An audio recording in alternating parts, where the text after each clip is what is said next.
The Oklahoma City Thunder select Josh Giddey from Melbourne, Australia. Josh Giddey's the homegrown star, absolutely dominating the NBA. Giddy up. His first 4 years were big, but it wasn't until his trade to the legendary Chicago Bulls last year that things got truly mind-blowing. Giddey, a deep three! Good day, mate. Good day, mates. Achieving highlight after highlight after highlight.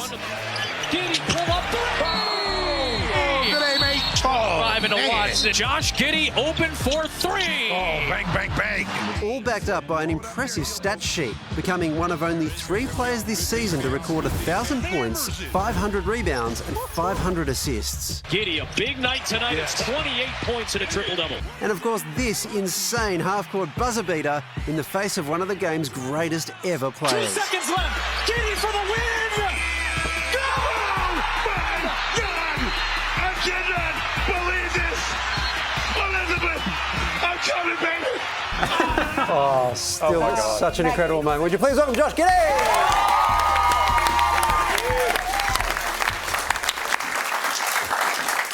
We have to talk about that shot. Yeah.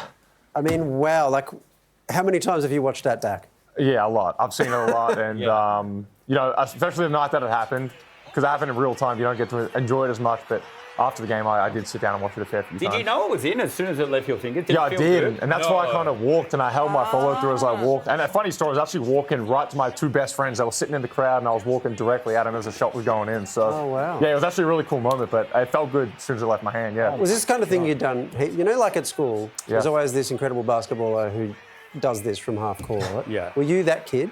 Well, I mean, I feel like every kid that plays basketball practices, you know, hitting these game-winning shots in the driveway all the time. And I was the same. I used to do it all the time. And to do it, you know, in the NBA is obviously a different story to in the driveway. But no, it's that same feeling you get. But yeah, obviously on the stage. Sorry, like it's that, the same feeling. as a young kid, when you hit a game win in the driveway, it feels great. But maybe not the same. So what you're saying, if you're a kid who's done that in the driveway, you've peaked. This is as good. Also, can I say, there's an 8-year-old that lives next door to me, and you're his favourite player, and because of you, every Sunday morning at 7 a.m. he's got a basketball, and I'm going to kill this kid. I can't sleep in on a Sunday, and it's your fault. Yeah, I'm sorry about that. So. Well, you would have been a bouncing kid. Oh, obviously. yeah, all through the house. And I grew up around basketball from a young age, so my parents played and coached, and I always had a ball in my hand from a very young age. So my parents got sick of me bouncing in the house, and I never wanted to put the ball down. And like now, when you've come home for the off season, where do you go to? Are you staying with your parents? Have you got an apartment? Are you still driving your neighbours mad with your bouncing? What do you do when you come back to Australia? Yeah, I stay out in Hampton. I work out in Cheltenham, so we have a facility out there called Hoop City, and it's right by my house where I stay at. But I'm from the west side, so I'm from Yarraville, so it's a far drive to go from there to where I work out every day. So got a place in Hampton and stay out there in the off season. And what's the reaction in Australia versus how you must be perceived everywhere in America? Yeah, it's a little different. I mean, I think America's just used to seeing, you know, they grow up kind of around athletes and, you know, famous people, so to say. So I guess they're not as surprised as back here.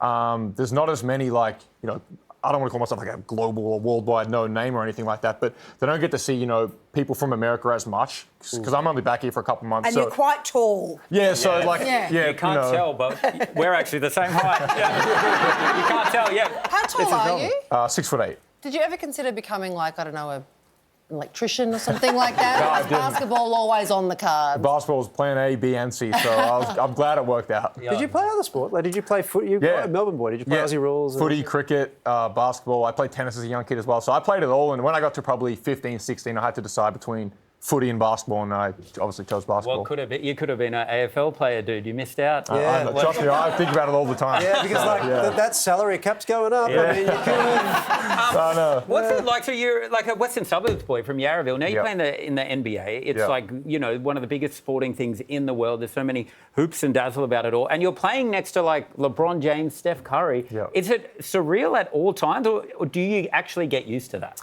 No, it is because, you know, I was a kid and I used to look up to those guys and I was no different to a lot of the kids in Australia that play basketball and watch the NBA and look up to guys like LeBron and Steph. Yeah.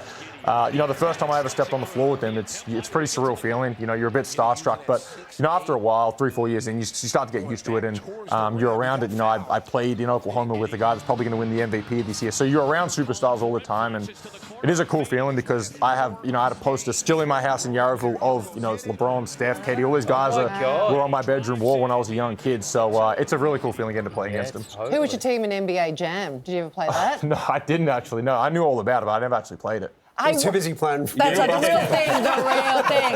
Hey, you've earned the nickname the Slob Wizard. Oh, God. Yeah. It's slob basically means sideline out of bounds in our basketball. That's what you would have us believe. Yeah, so that's kind of where the nickname came from because I'm okay at passing the ball from out of bounds, and the name kind of came that way. So sideline out of bounds is what slob stands for. You put yourself together quite well, I thought. You're not slob. No, well, hopefully not. No. Well, in fact, your fashion's become a bit of a thing. And I think more so maybe since you've left Oklahoma City and gone to the Bulls. Is that look? There's not much of that in Yarraville, I tell you. No, there's not. That's the blue steel you're doing there. Yeah. Dude, you're looking good. Yeah. No, thank you. And how's that coming about? Yeah, I mean, the NBA kind of turned into a bit of I don't want to say like a fashion show or anything, but pre-game, there's cameras all through the tunnels when we're walking into the arena. So guys started to get dressed up. And my first 2 years, I had nothing to do with it. I used to wear trackies and hoodies to games. But my third and fourth year, I started to really, buy into it a little more. And I started enjoying it, buying clothes and putting together outfits. And now I've got, just a ridiculous amount of clothes in the house. And, but I loved it. And I think it's a big part of the NBA, buying clothes and wearing different outfits into arenas. So I've embraced it and something I love doing.